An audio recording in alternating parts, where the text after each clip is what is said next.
चांदवड शहरात गेल्या 7 ते 8 वर्षापासून जे कर्मचारी अतिशय प्रामाणिकपणे आणि सातत्याने काम करत आहेत, ऊन वारा पाऊस असतानाही सफाई कर्मचारी त्यांच्या कामापासून मागे हटत नाहीत. कोरोना काळातील तर त्यांचे योगदान उल्लेखनीय आहे, परंतु या सफाई कर्मचाऱ्यांना नगर परिषदेत अनेक समस्यांचा सामना करावा लागतोय. तसेच या सफाई कर्मचाऱ्यांना वेळेवर पगारही दिला जात नाही. त्यांचा पगारही खूप कमी आहे. हे कर्मचारी तुटपुंज्या पगारातच आपला आणि आपल्या कुटुंबाचा उदरनिर्वाह करतात. या सफाई कर्मचाऱ्यांना दिवाळी आणि इतर सणांच्या सुट्ट्या तसेच बोनसही दिला जात नाही. या सफाई कर्मचाऱ्यांच्या गरिबी आणि मजबुरीचा फायदा घेत या सफाई कर्मचाऱ्यांकडून कामे करून घेतली जातात आणि कर्मचाऱ्यांचे खूप मोठ्या प्रमाणात कष्ट घेऊन देखील त्यांना पगार दिला जात नाहीये. महिन्याला दिल्या जाणाऱ्या पगारातून PF कंपनीकडून कट न होता तो कर्मचाऱ्यांच्या पगारातून कट होत आहे. कर्मचाऱ्यांना SI कार्ड देखील देण्यात आलेले नाही. कोरोना महामारीचा मोठ्या प्रमाणात विळखा असताना सुद्धा या सफाई कर्मचाऱ्यांनी आपली आणि आपल्या जीवाची तसेच कुटुंबाची पर्वा न करता आपला जीव धोक्यात घालून लोकांचे प्राण वाचवले. शहरातील लोकांच्या मदतीस ते नेहमीच सतत धावत होते. कोरोना काळात त्यांनी एक दिवसही कामावरून सुट्टी घेतलेली नाही.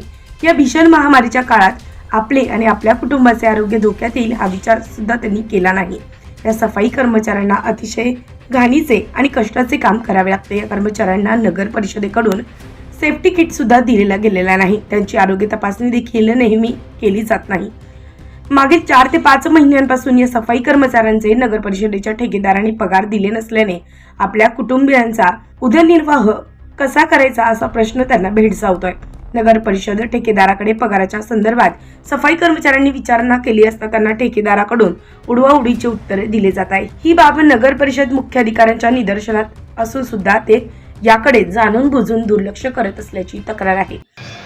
आज चांदवड नगर परिषदेमध्ये आलेलो आम्ही जे मुख्य अधिकाऱ्यांना निवेदन देण्यासाठी रिपब्लिकन पार्टी ऑफ इंडियाच्या वतीने आज निवेदन देण्यासाठी आलेलो आहे. तर निवेदन आमचं याच्यासाठी आहे, गेले 4 महिने झाले जे सफाई कर्मचारी गेले 7 ते 8 वर्ष झाले या नगर परिषदेमध्ये कार्यरत आहे, काम करत आहे ते, पण गेल्या 4 महिने झाले यांना पगार दिला जात नाही. तर आज यांच्या कुटुंबावर उपासमारीची वेळ आलेली आहे. यांना असा प्रश्न पडलेला आहे का आपली उपजीविका आपण कशी चालवायची.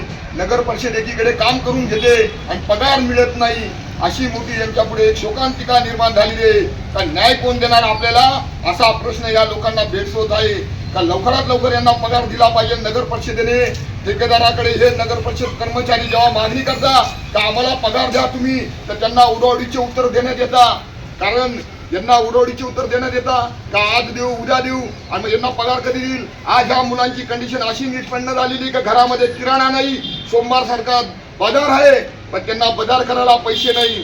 या सर्व सफाई कर्मचाऱ्यांना लवकरात लवकर पगार देण्यात यावा, अन्यथा Republican party of India Athawale गट नाशिक जिल्हा उपाध्यक्ष राजाभाऊ आहिरे यांच्या वतीने नगर परिषदेसमोर आमरण उपोषण तसेच तीव्र स्वरूपाचे आंदोलन छेडण्यात येईल.